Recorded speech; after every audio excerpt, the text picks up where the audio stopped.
Hello, everyone. Welcome to another special episode of the Geek Warning podcast brought to you by the Escape Collective. It's our first after the new year, after a little break here, actually. We are sticking with a fan favorite theme again this week with another episode of Ask a Wrench, where we field a whole bunch of tech and maintenance questions from our Escape Collective members and put them in front of our panel of experts for answers. So with me here today in Boulder, Colorado is Zach Edwards, owner and operator of service shop, the Boulder Gruppetto, and a former pro race mechanic. Hi, Zach. Hello. Zach, I was going to list off a bunch of people that you've worked for on the pro race team, but the list ended up being a little bit long, so I'm not going to bother. That's fine. Still dabbles in the pro race mechanic, don't you, Zach? Or Just is on it occasion, mainly for my wife. Yes. Yeah. The other voice you're hearing there, we've also got on today's panel, tool aficionado and my fellow tech editor here at Escape Collective, Dave Rome. Hi, Dave. Hello. Dave, how are things in Sydney right now? Yeah, good. I just got a new impact wrench, so I'm very happy. Of course you did. All three of us, I think it's safe to say, have spent way too many years working as traditional bike shop mechanics. I think we calculated more than 50 years between the three of us, actually. So hopefully we know what we're talking about here. Zach, I am curious, though, how would you say the role of a race mechanic differs from a shop mechanic? And maybe how might those two experiences complement each other? I'd say, yeah, it's a very loaded question. The race mechanic is you're generally working on one bike if you're working for a single rider, like for off-road disciplines, or one kind of bike, like one type of bike for a team of riders. So it's a lot more of just like washing and making sure things are running fresh for the next day's race, and a lot more replacing parts rather than necessarily problem solving. More like maintenance and replacing as opposed to actual fixing? Correct. Yeah. Safe. Or say, all right, that's fair to say. And would you say those two roles kind of work together? Like, I don't know, would you say that they make you kind of a more complete mechanic? I would say so. I think on the race side, you have to be like pretty good under pressure, particularly like in race issues, whether it's like bike swaps in a cross race or wheel changes in a road race or something like that. Like working well under pressure and being able to get the job done without really losing it or being stressed or whatever, that benefits a shop because you're also working in a high-paced environment and just trying to get as much stuff done in a day as you can. Both of you, both of those roles potentially have people yelling at you? Potentially, yeah. Okay. Dave, you are our resident tool guru, as most people listening to this podcast are aware, and you definitely have no qualms about buying with your own money pretty much any tool out there that you're even remotely curious about, including this impact wrench, apparently. As long as I can still afford my pasta and tin soup at the end of the week, I'm all good to buy whatever. So all of these tools can't always be winners, though. So I'm wondering, what do you do with the duds? There's a drawer of dud tools. It's more a plastic container now. They got taken out of the drawer. The drawer was needed. Yeah, they're around. I keep them. I try not to put things in landfill, but yeah, there are quite a few tools on my mind recently that have proven to be duds. Namely, I've now broken 3 laser-based stem aligning tools. Oh, yeah. Wow. Yeah, they can't be dropped. But the problem is like the ones I've used, they just drop off. There's nothing like holding it on. Yeah, like they either like sit on the top of the stem and then the smallest bump sends them flying, or another one clips to the front of the handlebar but just doesn't clip, so it just shoots itself off. So anyway, these seem like tools that were designed by engineers, not mechanics. Yeah. So underwhelmed, but hey, there's more laser-based tools to try, so we'll keep going. Okay, all right. Well, good to know. Well, we've got a whole bunch of great questions submitted by our members today, so let's go ahead and dive right in. But before we get into the show, a quick note. If you're listening to this right now, that means you are not currently an Escape Collective member. So right when you're starting to get into this week's show, I'm sorry, but we're going to have to cut you off since these shows are only available in full to our members. That membership not only gets you access to all of our podcasts, like this one and Ronan's Performance Process, where he talks about all sorts of optimizations you can do for both your bike and body to help you go faster, but also all the amazing written content you'll find on escapecollective.com, and an invitation to our private Discord channel and a warm virtual hug from that incredibly welcoming and actually quite knowledgeable community that we've built over there. So before you do another thing today, head over to escapecollective.com/join to sign up, and then you'll never have to hear me pestering you about it ever again. All right, back to the show. All right, first question. This one comes from Brad.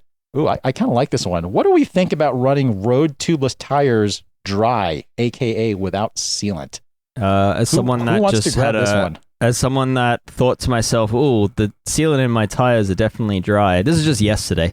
This is on a gravel bike though. I'm like, "Oh, the sealant in my tires are definitely dry." Oh well, one last ride and then I'll top it up. I ended up riding a flat tire home. So I think one of the biggest advantages of tubeless is the sealant. So I would not recommend running them dry. But Yeah, Zach, what do you think?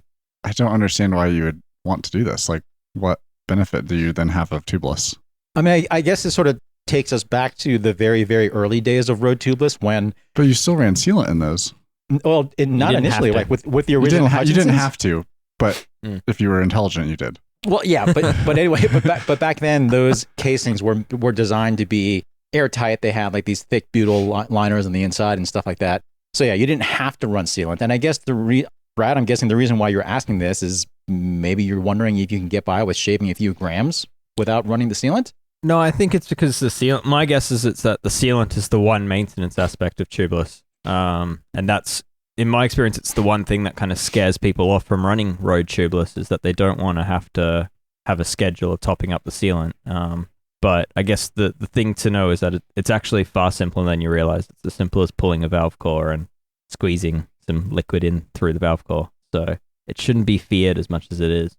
We had heard about some pro race teams sort of like painting the inside of tire casings with sealant. Were they running sealant, like kind of like to seal up the casing without having to run a ton of extra weight? And then they were running foam liners inside of there for run flat protection. Do we know if they were actually running additional liquid sealant in there though? Unknown. I know, yeah, from what I've seen, most World Tour teams have enough sealant in their tires to actually seal punctures. I'm not aware of any teams that were choosing not to have that feature. Who knows? I mean, it's not impossible. It's hard to say it like a pro race. Like, you're not going and taking teams' tires off the rims. I think they would probably frown on you doing and like that. if they're doing something like, I don't know, if they think that it's a benefit to have no sealant in the tire for whatever reason, then they're not going to tell you as well, because they don't want to give away whatever their secrets are. True. Either way, Brad, I think our consensus here is that it is not a good idea. So for whatever reason you were considering doing it, I guess too, most tires now aren't designed to be ran without sealant. yeah, like if you were to pump them up, like they might seal and inflate initially without sealant, but that tire will most likely be flat in about 10 minutes. So yeah, Brad, I don't know why you were asking about this, but we would recommend not doing that. Anyway, our next question actually also comes from Brad. It's another good one, I think. See, Brad wants to know what we think of non-OEM cassettes, or I guess non-mainstream cassettes, such as the Presticycle ones, for instance. Which are Edco for Yes, correct. for those familiar with the Edco company. Some of them are okay. Some of them are terrible. There's usually no good in terms of shift quality. Yeah, I think generally speaking, you will get the benchmark durability from SRAM and Shimano and Campagnolo brand cassettes. I think they have proven themselves time and time again to be superior in that regard. I think you also get better shift quality from those companies by sticking with their own cassettes. I think the truest of that would be Shimano, where the Shimano shift ramps are known to often provide the best shifting. And I think that's going to be a trade-off. So say I tried a Garbrook cassette on a Shimano microspline 12-speed mountain bike Garbrook cassette, because it's what was available during COVID. And it worked just fine, but it just didn't shift quite as nicely as the Hyperglide Plus cassette from Shimano. It's usually just a little clunkier.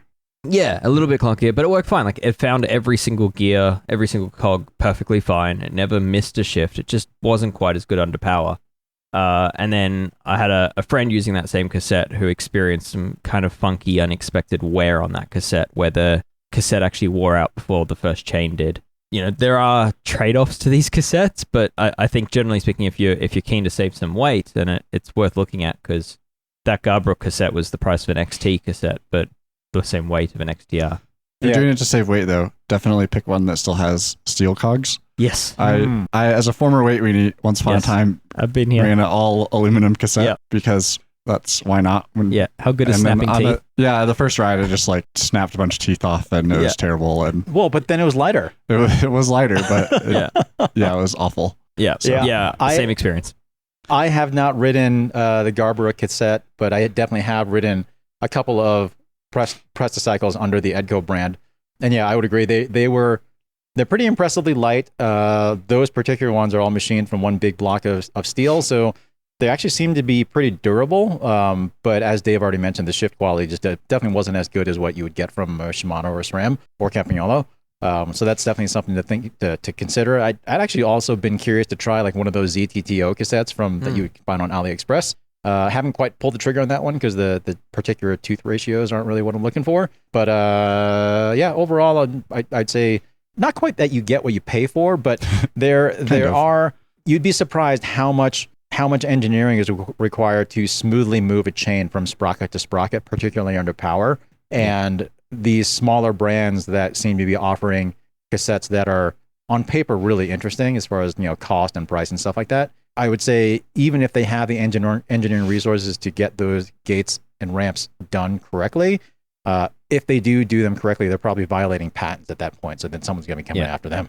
Yeah, and it comes like the engineering and then the manufacturing side. So like the coatings that SRAM use and the heat treatments that Shimano are using and probably SRAM too. It all adds up into making a cassette much more durable. So like at the cheaper end, I've had a fair bit of experience using like Sunrace and microshift cassettes now, and they're fine. But again, don't shift as well, and the durability just doesn't seem to be there to the same level as a Shimano SRAM. So yeah, there is a trade-off still to these other alternative options. So when possible and when stock allows, I still stick with the key brands. Hard to go wrong there. All right, moving on. Another cassette question here. This one comes from, I'm pretty sure this is not an abbreviation for to be confirmed, but the initials are TBC. SRAM is very clear that the Explore cassette or Explore. No, I'm pretty sure that was me. I think the name was to be confirmed. Oh, okay, all right. Well, this one comes from an unknown member then. SRAM's very clear that the Explorer rear derailleur is designed for a max cassette size of 1044. I read somewhere that it can stress the parallelogram bushings or produce extra stress if you use larger cogs, but they've got over half of their B-screw threads left, and they're wondering how true that limit really is. What do we think? I mean, I've not ever tried putting a larger cassette in an Explorer derailleur. I mean, the Eagle one definitely wouldn't fit.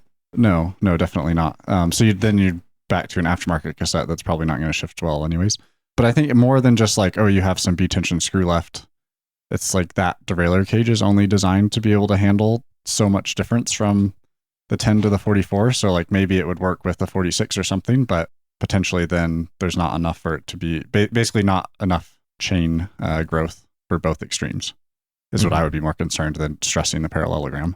Yeah, so basically you would potentially have like a saggy chain in the 10, and then depending on how you size your chain, you could potentially just rip the entire rear end of your bike frame off if you shifted into the largest cog and there wasn't enough swing in the cage. The other thing to consider with that B-tension screw is there is variability in where the stop is for that screw on different frames and different hangers and that sort of thing. So, I mean, that's why B-tension screws exist. Because and that's why they have so much range, because there is some variability there from brand to brand. Certainly, like among custom builders, depending on how they've arranged the back ends of those things. So, I mean, I definitely have seen online that people tend to people have pushed those tooth limits a little bit, and oftentimes you can maybe stretch it by like 2 teeth or something. But even then, that's not really a sure thing. And then you're kind of introducing some other compromises then too. So if you're really looking for a lot more range, then I would probably switch to like an Eagle setup. But if you're maybe looking at, I'm not even sure who makes a 1046 cassette, but if you're looking at some sort of 1046 aftermarket cassette, you might be able to get away with it. But I wouldn't say that's a sure thing. Yeah, I mean, Shimano has 1045. That's not a huge difference. Yeah, I used to use a lot of like expander cassettes back in like 10 and 11 speed days. I haven't played with too many. Good old 1-up. Yeah, exactly. But yeah, my experience there was that they worked, but they were far more finicky to set up, and often the shifting was compromised through stressing the derailleur beyond its initial design. So yeah, some people are really happy with it. For me, I was always bothered by, just never having wholly perfect shifting from having those installed. So results may vary. All right. Moving on. This next question also comes from an unknown Escape Collective member here. They are doing a 170K long Paris-Roubaix sportive this year. Sweet. They've got plenty of clearance on their specialized Crux with Zip 303 Firecrest wheels, but what tire size should they run? They're specifically wondering about 32 versus 35 mil. And then looking at the pros and cons of being more aero on long road sections versus comfort on the cobbles. And what about tire liners? What do we think? I mean, I would say first it depends on what experience you're looking for. Roubaix cobbles are absolutely horrendous. Like Flanders cobbles are fun. You can go ride those on 28s and they're fun.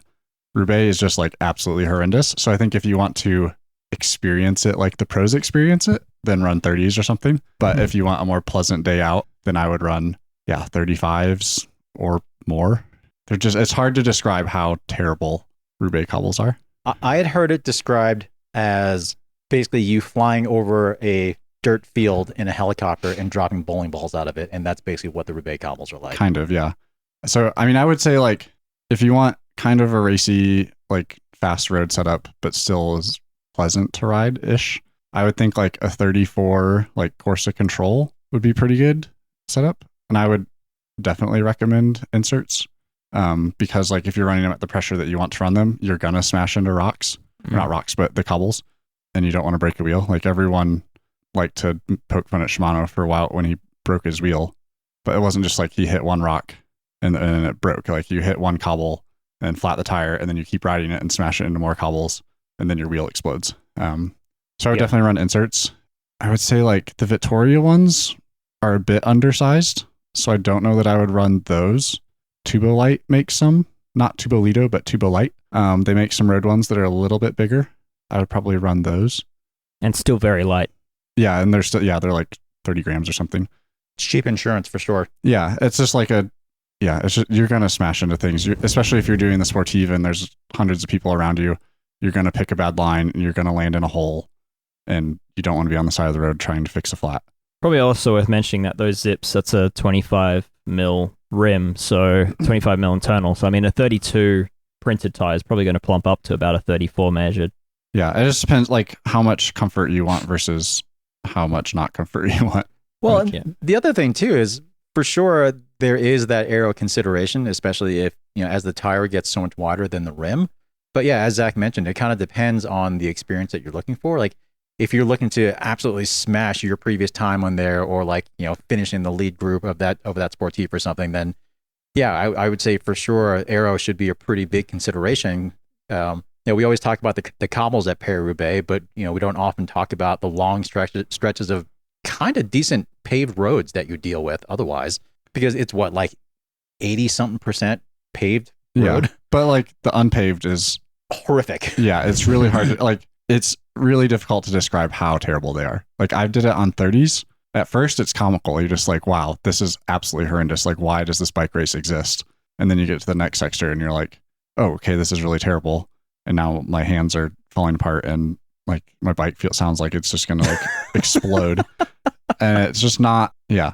I've said this a bunch of times. Like if you want to do it and make it be pleasant, I would run like 38s or 40s, but that's not going to be necessarily the fastest overall. Maybe run a suspension stem.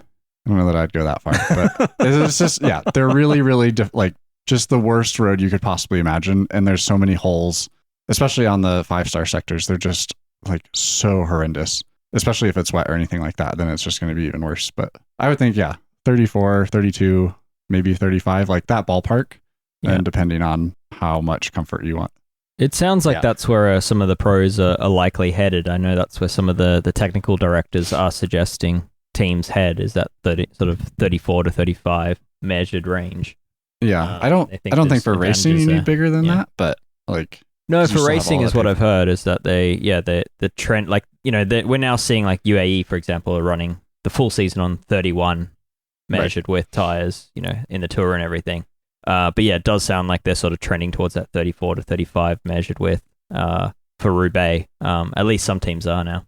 Yeah, I mean, it'll be interesting where the next few years go. I mean, some people on the internet are like, in 5 years, Roubaix will be one on 45 mil tires. Yeah. I don't think that's ever going to be the case. Yeah. But like once upon a time, it was like, 27 mil Vittoria Pavés those are the tire that you have, and that's So like wide. as big as you Yeah. could possibly ever need. Yeah. And now that I couldn't imagine doing that on those. Right, it's all about that green tread, the Yeah. magical green rubber. I mean, then too, like the wheels had more flex on them, which I think had something to do with it as well. But It sounds like we're leaning toward water would be better for most people. yeah, Sorry, I warned you that you were going to get cut off, didn't I? My apologies for the cruelty, but that's kind of how this whole teaser thing works, right? As a reminder, everything we do at Escape Collective is funded directly by our members, which also means that we basically work for you. And hopefully you can all agree that it makes for a better product in the end. If you want to hear the rest of this episode, head over to escapecollective.com/join. You can be back here in literally less than 2 minutes. So get going. We'll see you back here in a few.